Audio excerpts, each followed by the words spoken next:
There is a Guemará talks about Rabino Yaron. Now, Rabino Yaron wasn't really a rabbi. He was actually a Rashá throughout all of his life that made every single sin you can possibly imagine. Every woman that he would see, do whatever he can.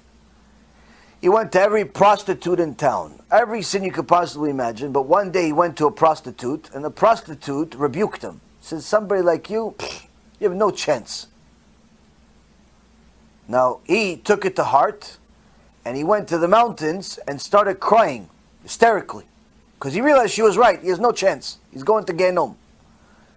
And he started crying to the heavens. He said, the heavens, heavens, please help me. Please help me. And the heavens responded, the Guemará says, all of the sins you made has tainted us too. We have to do tshuva for ourselves.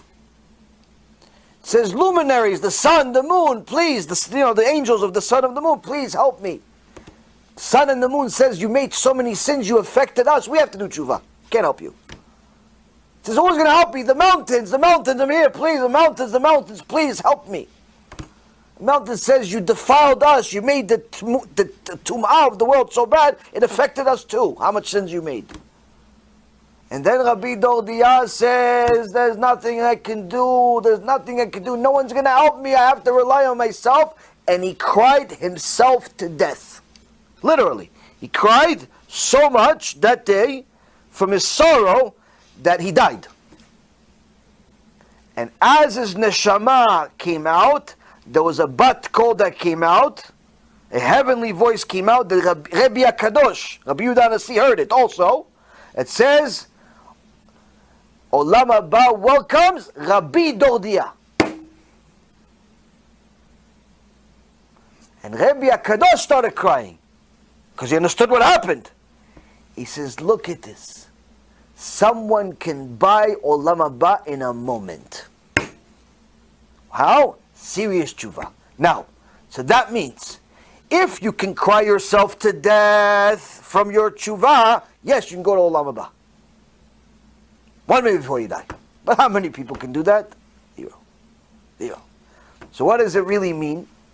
Practically speaking, if a person makes major sins in his life, not because he wants to anger Hashem, but he makes sins, or even if he does, point is, if that person does not have any remorse whatsoever, he doesn't regret any of it, and he dies, he goes to the 7th level of Gehenom, and he never comes out until his neshama is completely destroyed. And the only thing that's left is the chelek elokim mimala, the piece of God, if you will, that Hashem put into Adam Rishon. That person, after a certain amount of years, millions of years, whatever length it is over there, of suffering to completely destroy the neshama, apparently it takes a while to destroy the neshama, that person is never coming out of Gehenom. Esav, for example, the Guemará says Esav is still in Gehenom to this day, 4,000 years later. Why? But he made a sin a long time ago. Why is he still in Gehenom right now? Kadosh Baruch Hu says, Et Esav saneti. Esav, I hate him. Why? He knew the truth. He knew he had to keep Shabbat. He knew he had to keep Tarat Mishpacha. He knew he had to be... He knew. His father was Yitzchak Avinu. His grandfather was Avraham. His brother was Yaakov. He had religious people around him. But he dafka still chose to go against Hashem. I hate him. He knew the truth and he still went against them. I hate him. And for me, for a Kadosh Baruch Hu hating a person, goes to Gehenom permanently. 4,000 years in this world have passed, millions of years in that time frame over there, he's still there. And he's not going to leave. Permanently. He could have been, by the way, your forefather, my forefather. That's what a Me'am Lo'ez actually says. The Midrash Me'am Lo'ez says that technically the Shneim Shvatim, the 12 tribes, was supposed to be split. 6 for Yaakov and 6 for Esav. But because Esav chose the wrong way, Kadosh Baruch Hu says, I'll give everything to Yaakov, all the reward goes to Yaakov, and you, I hate you. Esav, I hate you. It's the only one in the entire Torah that Kadosh Baruch Hu actually has a verse in the Torah where he says, I hate a person. This person, I hate him, specifically by name.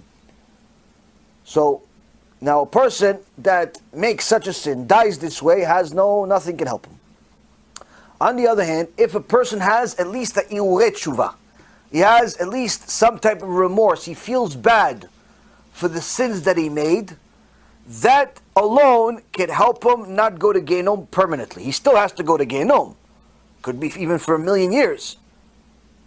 But there is a good chance that it won't be permanent. Why? Because at least he had some remorse. The question is, will he have the merit to have that remorse before he dies? Because for that, you need to have merit. You have to do something good for Hashem to allow you to wanna do any type of tshuva before you die.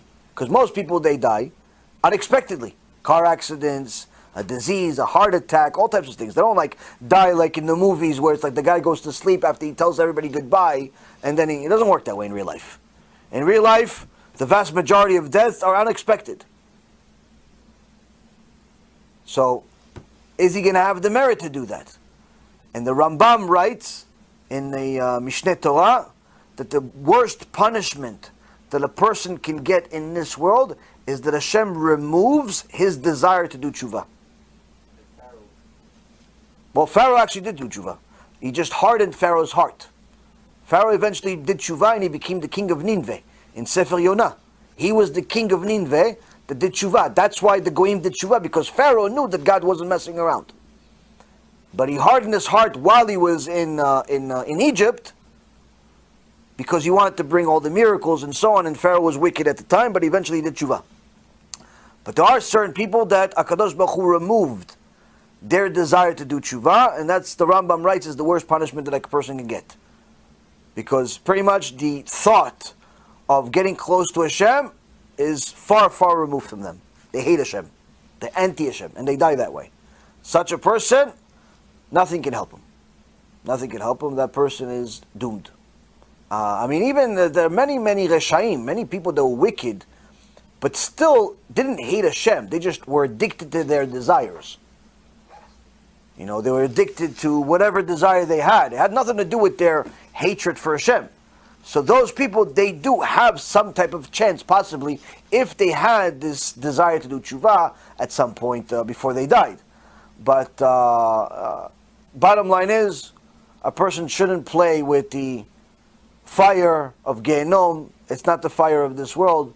You do tshuva while you're alive, like Rabbi Eliezer ben Holkono says in the Guemará. You have to do tshuva every day. Why? Because you never know when you're going to die. No one's promised tomorrow. You do tshuva every day, and that way you're assured that when the time comes, you'll be going to a good place, and not the place of Esav.